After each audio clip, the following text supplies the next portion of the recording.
민수기 1장 1절에서 4절입니다. 구약성경 민수기 1장 1절에서 4절입니다.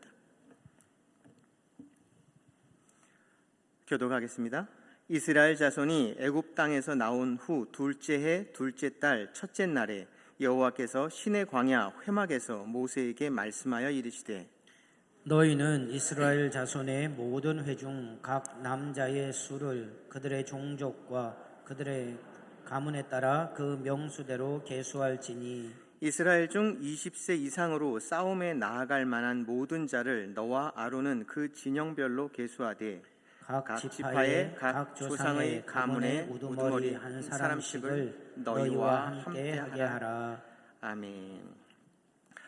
지난 7월 초에 이 자리에 서보고 한 달이 넘게 못 올라왔더니 설교를 전하는 감각을 잊어버린 것 같아요. 떨리고 있습니다. 여러분, 창세기, 출애굽기, 레위기, 민수기, 신명기 이것을 가르쳐 뭐라고 말하는지 아세요? 맞습니다. 모세오경입니다. 그런데 신명기 뒤에 있는 책 여호수아까지 합쳐서 육경이라고 부르는 이들도 있습니다. 그러면서 별명을 하나 붙였는데 뭐라고 붙였냐면 따라합시다. 하나님의 분투기. 뭘 그렇게 열심히 분투하시면서 하셨나 했더니 뭘 하셨냐면 다시 한번요. 따라합시다. 나라 만들기. 나라 만드느라고 그 창세기부터 여호수아까지 하나님께서 분투하신 이야기다 해서 이걸 육경이라고 부릅니다. 그 나라의 이름은 제사장 나라입니다. 그리고 모든 족속에게 복을 끼칠 모델 나라입니다. 그것을 창세기부터 여호수아 안에 그렇게 만들게 됩니다. 창세기 6장에 보면은 지으신 인생들을 바라보시면서 한탄하시는 하나님을 만날 수 있습니다. 근심하시는 하나님. 그래서 저것들을 다 지면에서 싹 쓸어버리겠다라고 하는 그런 험악한 말을 하시는 그 심판을 작정하시는 하나님을 만납니다. 우리는 대개 어떻게 신이신 분이 전지하시고 전능하신 분이 한탄하실 일을 했을까? 이렇게 생각하십니다. 그런데 이것은 수사적인 표현입니다. 서말 러대에 엉긴 피를 쏟고 8섬 너말에 그 엉긴 젖을 먹여갖고 아이를 낳습니다. 그런데 이게 도무지 말을 안 듣는 겁니다. 그래서 엄마가 하는 말이 무슨 말이냐면 내가 저걸 낳고 미역국을 먹었지. 근데 진짜 그걸 낳아서 후회한다는 말이 아니라 그렇게 징글징글하게 잘못하고 있다는 거죠. 그러니까 여기서 지금 하나님이 한탄하셨다라는 말은 당신이 하신 일에 대한 후회를 이야기하는 것이 아니라 그런 정도로 인간이 속을 썩이고 있다라고 하는 것이죠. 그래서 홍수 사건이 일어나고 그런데 심판 중에도 심판만 있었던 것이 아니라 구원이 있었습니다. 그래서 노아는 보이지 않는 중에 심판 중에도 구원하시는 하나님의 마음을 헤아려서 되도 않는 산 위에다가 120년씩이나 방주를 지었고 그 결과 노아는 무엇을 얻었습니까? 구원을 얻었습니다. 그래서 그 문을 열고 박차고 나온 8명과 짐승들에게 하나님께서 다시 한번 생육하고 번성하고 땅에 충만하라라고 하는 새로운 피조세계에 대한 명령이 주어지죠. 그런데 노아의 그 집에서 다시 죄가 튀어나옵니다. 포도주를 마셨던 노아의 하체를 이런 이야기. 그리고 그 인간의 죄는 바벨탑 사건을 통해서 집단적인 반역으로 확대가 됩니다. 그러면 인간 입장에서는 이제 물을 자격은 없습니다. 그렇지만 만약에 누군가 물을 수 있다면 이렇게 물을 수 있습니다. 하나님, 이제 저것들 어떻게 하실랍니까? 저러고 끝간데 없이 하나님으로부터 멀어지는 저들에 대해서 하나님이 가지고 계신 답은 무엇입니까? 했더니 하나님께서 가지신 답은 바로 제사장 나라였습니다. 제사장 나라. 그래서 그 제사장 나라의 시초가 될 조상이 될 아브라함이라고 하는 인물을 저 메소포타미아에서 불러드립니다.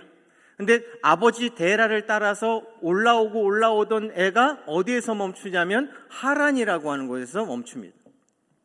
하란. 가나안이 여기인데 저 하란에 있는 겁니다. 그런데 데라가 죽습니다. 데라라고 하는 이름은 여러분들 그 차 이름 있잖아요. 테라칸. 그 데라입니다. 테라칸이라는 말이 땅의 지배자 이런 뜻이죠. 데라라는 말은 흙이란 뜻입니다. 데라라는 땅이란 뜻입니다. 근데 또 하나 조금 확장된 뜻이 뭐냐면 발목을 잡는 이란 뜻입니다. 그러니까 메소포타미아에서 이미 어떠한 징조 속에 아브라함을 불러들였는데 국경의 경계인 하란에 와서 데라가 멈춘 겁니다. 그래서 거기서 눌러 앉은 거죠.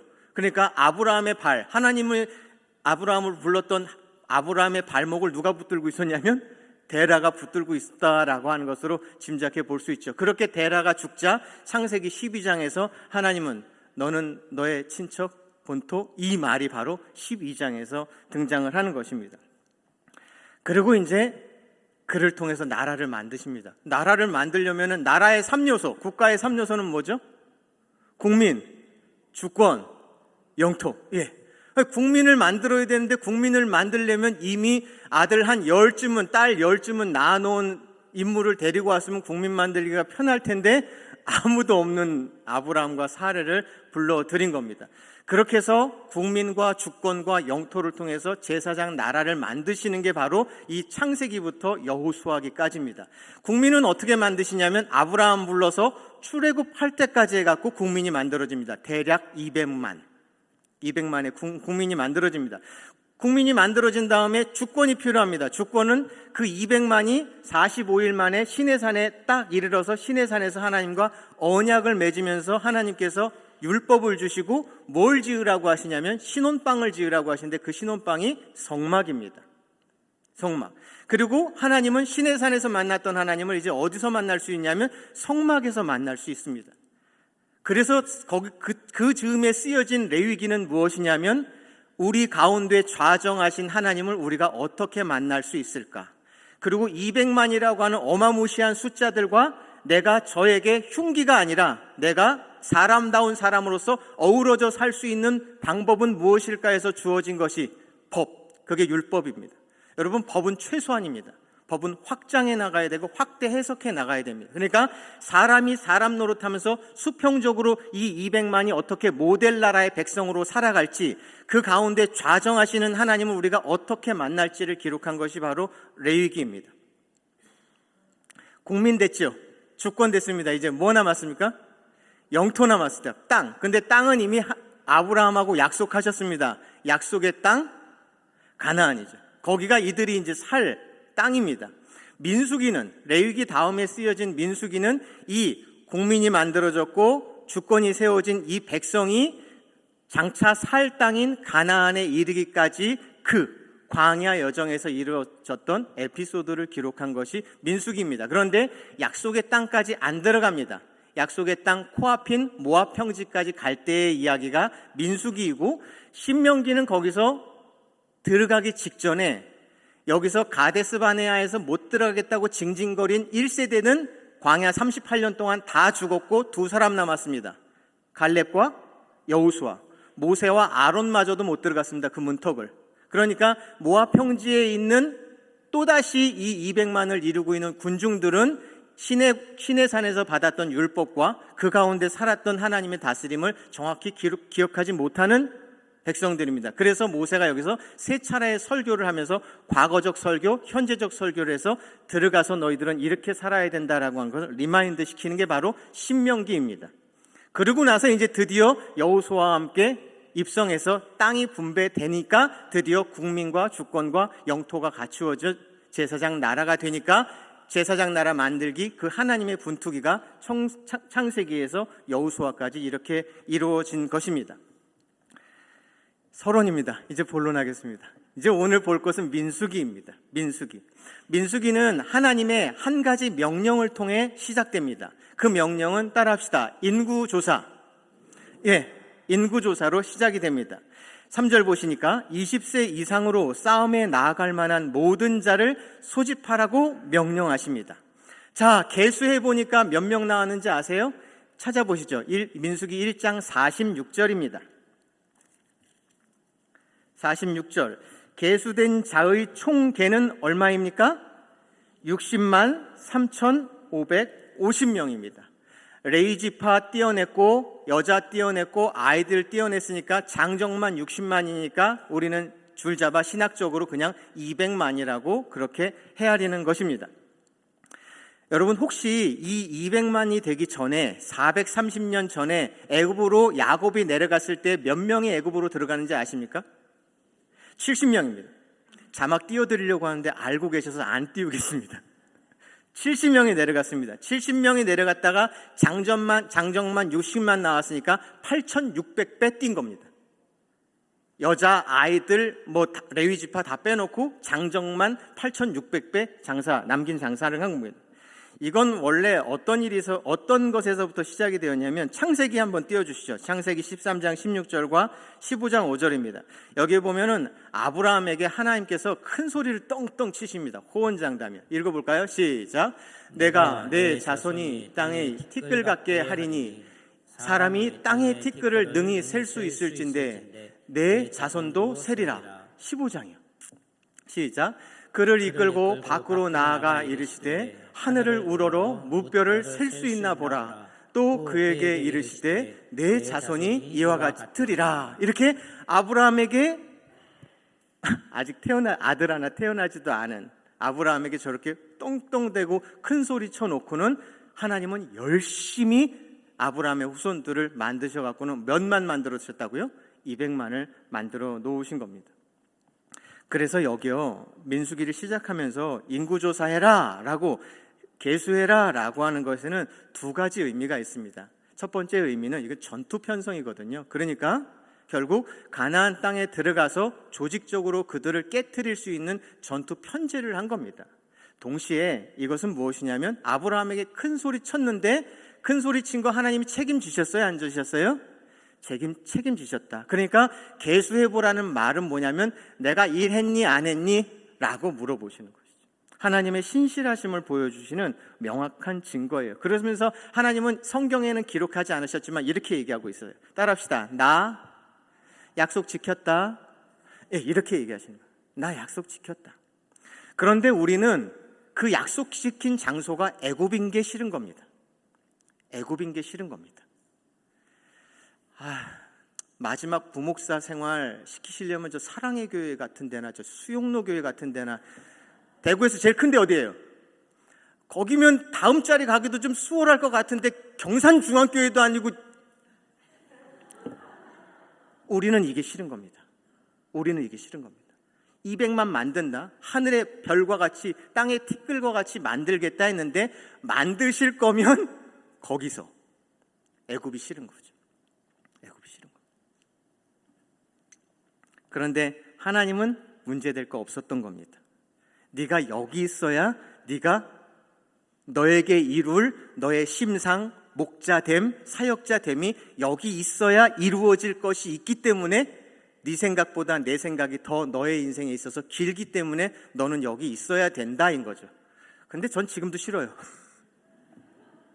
여러분들은 계속 좋으세요? 여러분들은 계속 무시로 싫을 때가 있으시잖아요.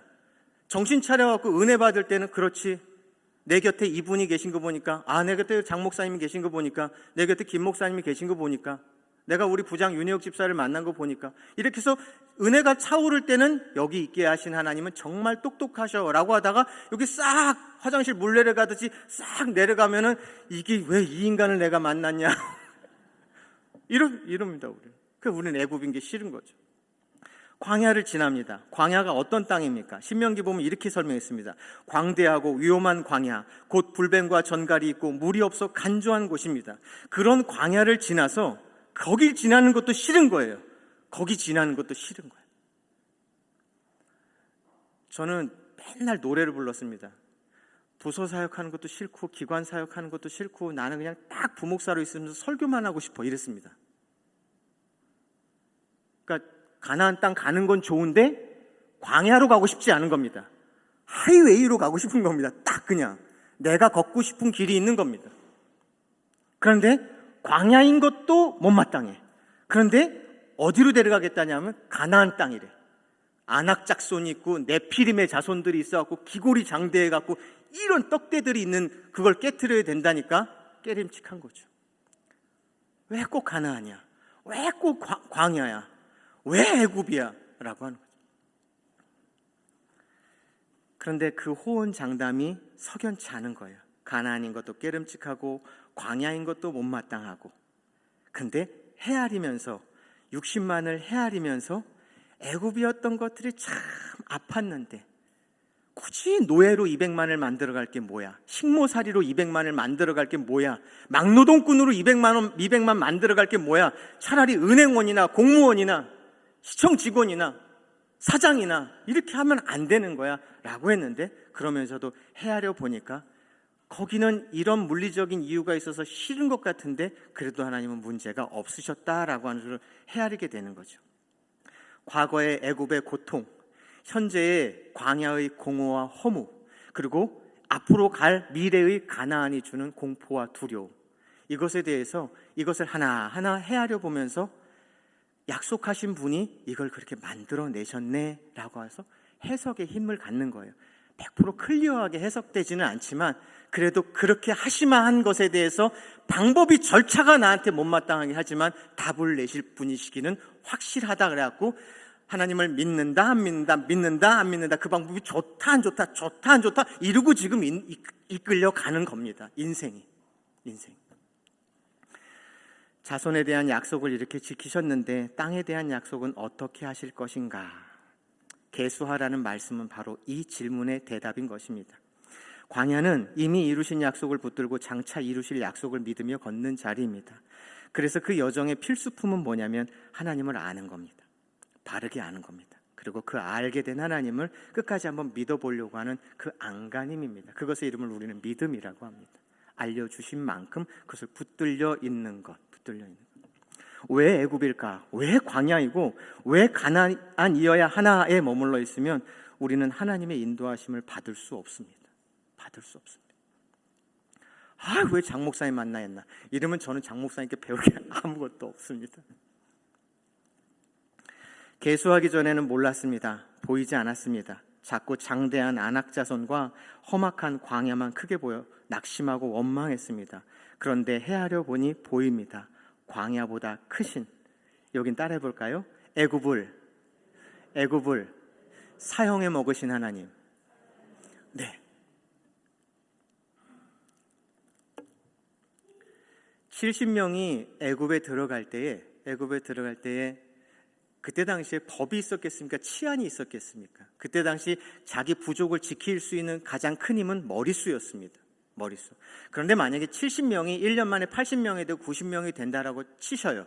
그런데 문제는 뭐냐면 경산 사람이 영천 사람과 결혼할 수 있고 영천 사람이 청송 사람과 결혼할 수 있는 겁니다. 여기 한국 사람이지만 히브리 민족이 순수 히브리 혈통을 가지고 아브라함의 후손이 예수까지 가야 되는 겁니다. 그러니까 이 70명의 야곱의 식솔들은 다른 종족하고는 결혼해서도 안 되고 다른 종족의 해코지를 받아갖고 숫자가 적어들면 안 되는 겁니다. 그래서 하나님이 생각하신 인큐베이터는 애굽입니다. 애굽 안에다가 애굽의 고센 땅에다가 딱 착지를 시키면 됩니다. 70명을. 근데 애굽은 히브리 민족에 대해서 우호적이지 않습니다. 그러니까 이 우호적인 걸 만들기 위해서 누구를 보내셔야 했냐면 요셉이를 보내야 했습니다. 꼼쟁이 요셉이.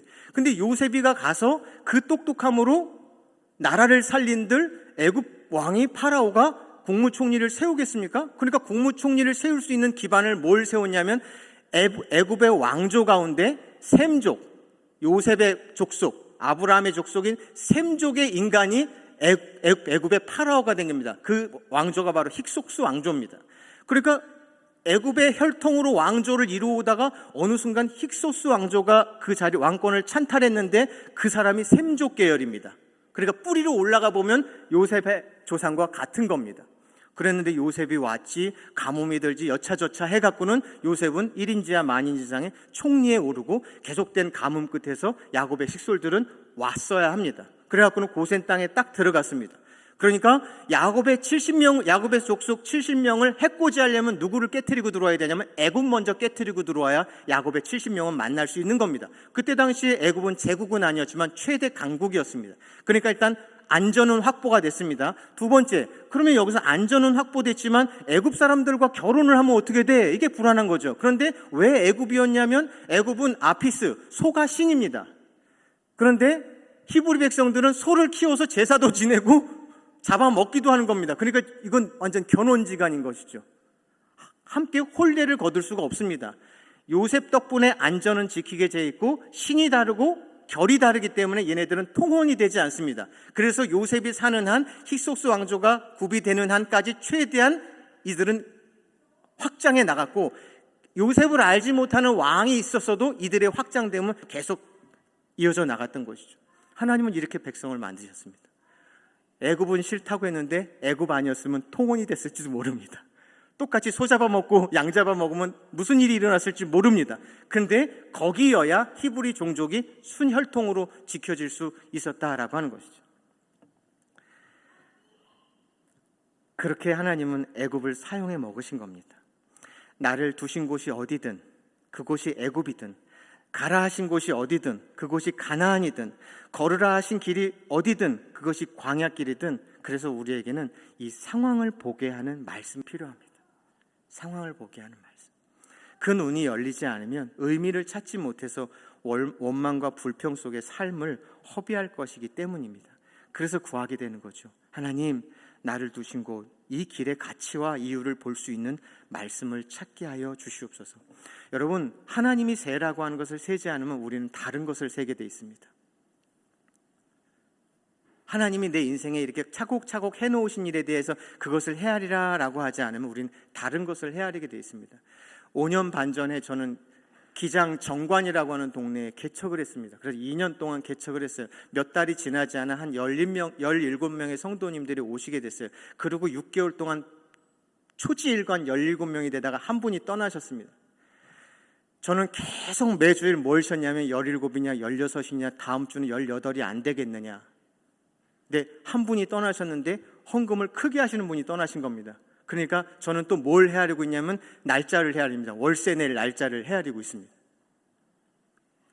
그 월세를 내야 되니까 제게 저희 장인어른이, 저희 어머니가, 지인들이 이렇게 보내주시는 것을 제가 충당하지 않고 헌금으로 충당했다가 제 사비로 충당해야 되니까 저는 이제 집에 대한 문제, 먹고 살아야 대한 문제, 이걸 지금 계속 헤아리게 되는 거죠.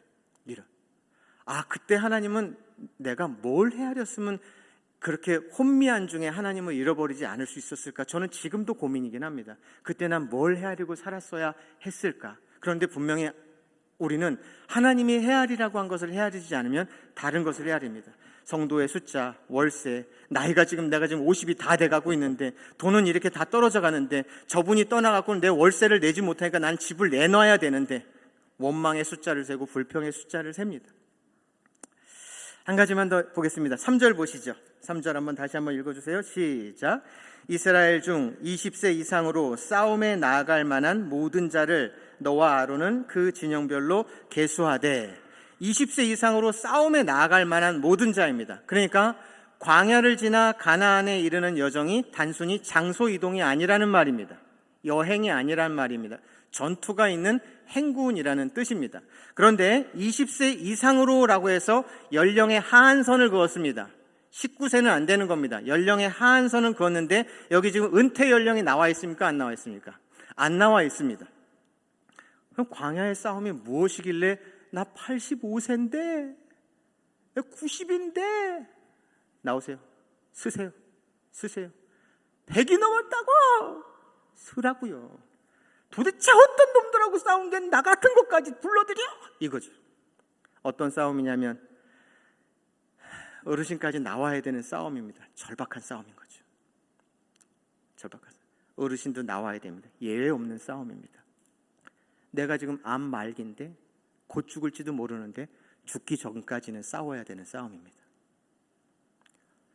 우리가 구원 얻은 후 홍해라고 하는 세례를 받고 우리 안에 주어진 율법과 우리 안에 내주하시는 성령의 통치를 받고 나서 우리에게 약속된 그날을 가기까지는 우리는 늘 이 성가신 싸움, 왜 애굽이었어? 왜 광야야? 왜 가나안이야? 라고 하면서 여기서 들끓는 영적인 싸움을 해야 돼요. 그러니까 이때까지는 싸움. 19세는 왜 안 싸우는 거야? 그걸 싸울 만한 갖추어진 영적인 내공의 기초가 아직 갖추어지지 않은 것이고, 기초가 갖추어진 이후로부터 죽기 전까지는 계속된 싸움이라고 하는 것이죠. 어떤 대적일까? 어떤 싸움일까? 자, 5절부터 16절 보시면 지휘관을 세워요. 그리고 부대를 편성하죠. 근데 뭐가 없냐면 전투 전략이 없어요. 병기가 없어요. 훈련도 안 해요. 무슨 싸움 군대가 이렇게 편성이 돼? 그리고 게다가 전쟁이 나면 병사 하나라도 아쉬운 건데 레위 지파는 한 2만 명이 넘는데 뺐어요. 2만이면 상당한 숫자잖아요. 뺐어요. 레위 지파를 제외했는데 쟤들은 왜 뺐어? 그랬더니 그들은 할 일이 있대요. 전쟁이나 진영의 방어가 아니라 성막을 관리하고 이동하는 일이래요. 도대체 어떤 놈하고 싸우는 거야? 무슨 싸움이야? 라고 헤아려 보면 세 가지 단서가 있는데요. 일단은 첫 번째는 지파별로 세운 우두머리들의 이름입니다. 우두머리들의 이름이 나와요. 르우벤 지파, 엘리술은, 시므온 지파, 슬루미엘은, 유다 지파, 나손은, 이 이름들이 쭉 거론이 돼요. 이 사람들의 이름이 일단 무슨 싸움인지 단서를 제공하고 있고요. 그리고 레위 지파에게 명하신 임무가 무슨 싸움인지 알게 하고요. 그 다음에 성막을 중심으로 한 진영의 모습이 이 싸움의 실체를 보여줘요. 르우벤 지파 엘리술의 이름은 뭐야? 하나님은 반석이시다. 슬루미엘의 이름은 뭐야? 하나님은 내 평화, 나와 친구. 나손은 무슨 뜻이야? 하나님께 드려진 예물. 이사갈의 느다엘은 누구야? 하나님께서 주신 것. 스불론의 얘는 이름 뭐야? 내 아버지. 엘리사마는 뭐야? 하나님이 들으심. 베냐민의 아비다는 뭐야? 하나님의 공의. 아히에셀은 뭐야? 도움. 하나님의 마주침. 이렇게 이름들이 이들의 아버지나 어머니가 이들을 이렇게 이름한 것이고 이들을 세운 것입니다. 적어도 너 죽고 나 살자의 싸움보다는 거느리는 몇백, 몇만, 몇천의 군사들을 어떻게 내가 믿는 하나님과 나를 이끄시는 하나님의 통치 아래 이끌 자를 지휘관으로 세운 것입니다. 전투에 나가서 일당 백하라고 하는 그런 사람을 세웠다기보다는 하나님께 통제되는 온유한 자를 세웠다는 것입니다.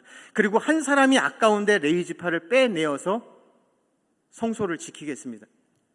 이스라엘에게는 적이 둘이 있었습니다. 외부의 적은 4개의 군영이 막습니다.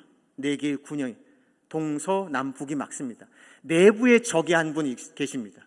이스라엘 외부의 적은 아말렉이 될 수도 있고 누가 될 수도 있습니다. 이스라엘의 내부의 적은 누군지 아십니까? 하나님입니다. 좀 묘한 이유지만 하나님이십니다. 성막이 있습니다. 잘못된 자가 성막에 가까이 오면 어떻게 됩니까? 누가 죽이시는 겁니까? 하나님이 죽이시는 겁니다. 이스라엘의 내부의 적은 온전치 못한 자기의 자아입니다. 내 안의 죄가 나를 병들게 만들고 나를 망가뜨립니다. 그래서 그 몸뚱이로 그 마음 보따리로 하나님께 나아가면 하나님이 나를 어떻게 하십니까? 치십니다. 그러니까 그렇게 잘못된 인생이 하나님 앞으로 가까이 오는 것을 누가 막습니까? 레위가 막습니다. 살려내야 되니까. 그러니까 이스라엘의 싸움은 외부의 싸움도 있지만 내부의 싸움이 있습니다. 그 내부의 적은 하나님이시며 하나님 앞에 온전치 못한 내가 바로 나의 대적인 겁니다.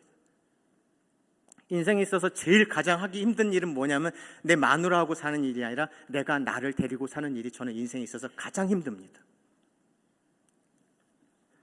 그렇구나. 레위 지파에게 주어진 임무가 저거였고 성막을 중심으로 레위 지파가 지키고 그 다음에 군영이 있었던 것을 보니까 이 싸움은 저기서 막 달겨들은 외세의 침입이 또 있을지 모르겠지만 결국은 제사장 나라, 거룩한 백성이라고 하는 우리의 정체성과 하나님이 우리를 죽일 수 없도록 우리가 우리의 정체성과 정결을 하나님 앞에 정함을 지켜내면서 나 자신을 데리고 살면서 나를 온전케 지키는 일이 내게 주어지신 1차적인 싸움이겠구나인 거죠.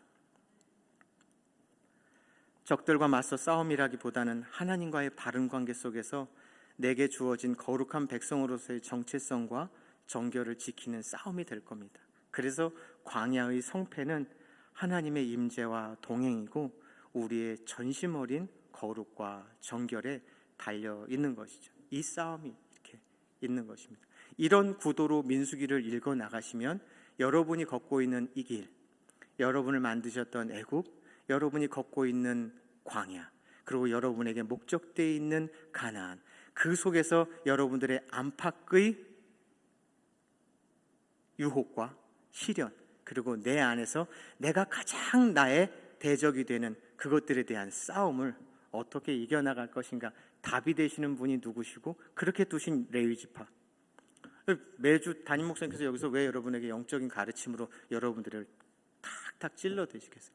그러니까 이런 신앙의 결을 보면 공동체 안에서 여러분의 일터에서 여러분의 마음이라고 하는 전쟁터 속에서 일어나는 일들에 대한 사연들을 다 헤아릴 수 있게 되고, 헤아려지면 답을 찾게 되고 답은 은혜로 주어지게 되고 여러분들은 그렇게 건강한 영적 존재로 존립할 수 있다라고 하는 것이죠. 기도하겠습니다. 하나님, 나를 두신 곳이 어디든, 가라 하시는 곳이 어디든, 걸으라 하신 길이 어떤 길이든 상황을 보게 하시는 말씀이 필요합니다. 나를 두신 곳과 이 길의 가치와 이유를 볼 수 있는 말씀을 찾게 하여 주시옵소서. 그리고 지금 이루고 있는 이 절박한 싸움, 예외 없는 싸움, 죽을 때까지 끝나지 않을 싸움의 동행이 되어 주시옵소서. 예수님의 이름으로 기도 올립니다.